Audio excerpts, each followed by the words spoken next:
اب یہاں 4 قسموں کی سزائیں بیان کی.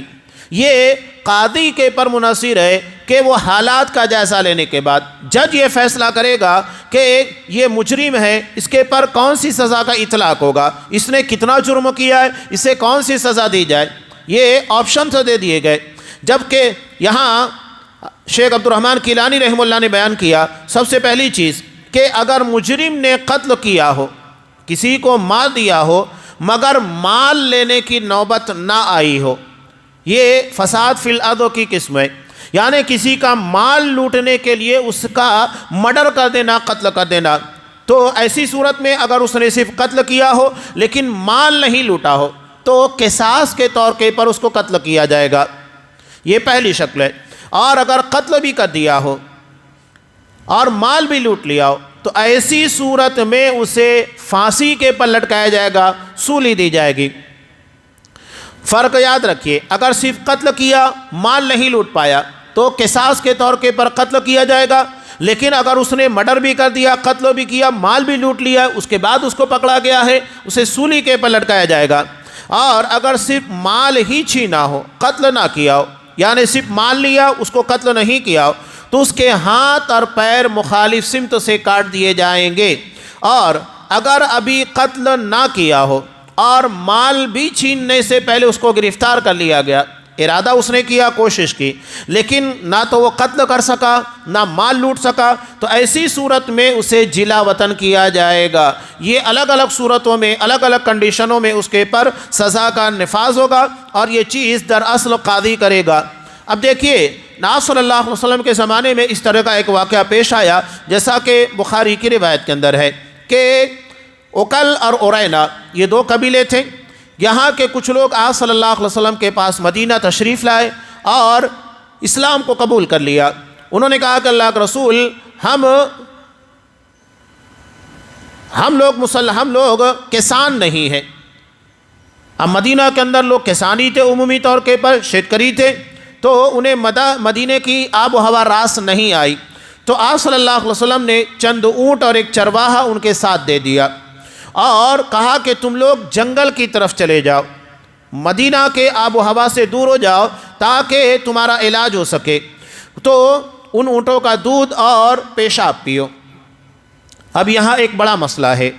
اونٹ کا پیشاب یہ تو مسئلہ ہی نہیں ہے، اس کو استعمال کیا جاتا ہے اونٹنی کے دودھ کو، لیکن اس کے ساتھ اس کے پیشاب کو استعمال کرنا یہ شرعاً جائز ہے. بیماری کے طور کے پر اگر اونٹ کے پیشاب کو استعمال کرنا پڑے اس کی اجازت ہے. خدا صلی اللہ علیہ وسلم نے کہا کہ اونٹنی کا دودھ اور اس کا پیشاب تمہارے لیے حلال ہے، اسے تم پیو، اور یہی ان کی بیماری کی شفا کا ذریعہ بن گیا.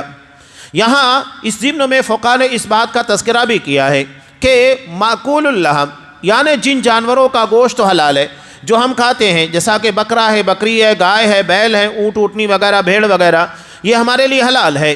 تو ان کا پیشاب ناپاک نہیں ہوتا ہے. اگر یہ ناپاک چیز ہوتی تو آپ صلی اللہ علیہ وسلم استعمال کیوں کرنے دیتے؟ اس کا مطلب یہ کہ وہ جائز ہے. یہ اصول ہے کہ معقول اللحم، ہمارے یہاں پر اگر بکرا ہے یا بکری پیشاب کرنے لگتی ہے تو پیشاب کے چھینٹوں سے لوگ بچنے کی کوشش کرتے ہیں. ٹھیک ہے، بچنا ہے تو آپ بچیے، کوئی مسئلہ نہیں ہے. لیکن اگر باوضو ہے تو آپ کا وضو سے نہیں ٹوٹے گا، اس لیے کہ وہ ناپاک نہیں ہے، وہ گندگی نہیں ہے. معقول اللحم جانور یعنی جن کے گوشت کو کھانے کی اجازت شریعت نے دی ہے، ان کا پیشاب ہمارے لیے ناپاک نہیں ہے. یہ بہت اہم مسئلہ ہے فقہ کا، کوئی ایسی بات نہیں ہے. ہمارے یہاں لوگ عادتاً ان چیزوں کے بارے میں پرہیز کرتے ہیں، ورنہ شرعی اعتبار سے یہ چیز قابل قباحت نہیں ہے اور نہ ہی قابل گرفت ہے. تو آپ صلی اللہ علیہ وسلم نے اونٹنیوں کا دودھ اور پیشاب پینے کا حکم دیا کہ تم اسے پیتے رہو. وہ حرہ کے پاس اقامت پذیر ہوئے اور اس علاج سے وہ خوب موٹے تازے ہو گئے، یعنی ان کی بیماری ختم ہو گئی، صحت یاب ہو گئے. لیکن ان کی نیتوں میں فتور آ گیا اور اسلام سے مرتد ہو گئے. اور آپ صلی اللہ علیہ وسلم کے چرواہے حضرت یسار رضی اللہ تعالیٰ عنہ کی آنکھوں میں گرم سلائیاں پھیر کر اسے کئی طرح کی تکلیفیں پہنچا کر مار ڈالا اور اونٹ بھگا کر چلے گئے. یہاں پر دیکھیے کئی طریقے کا جرم ثابت ہے. مرتد ہو گئے، مرتد کی سزا اسلامی حکومت کے اندر قتل ہے.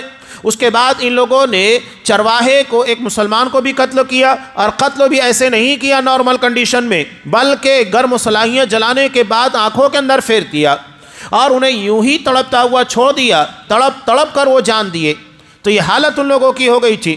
اس کے بعد آپ صلی اللہ علیہ وسلم کو اطلاع ہوئی تو آپ نے فوراً انہیں گرفتار کرنے کے لیے آدمی روانہ کیے، اور جب انہیں گرفتار کر لیا گیا تو حکم دیا کہ ان لوگوں کی آنکھوں میں بھی صلاحیاں پھیر دی جائے۔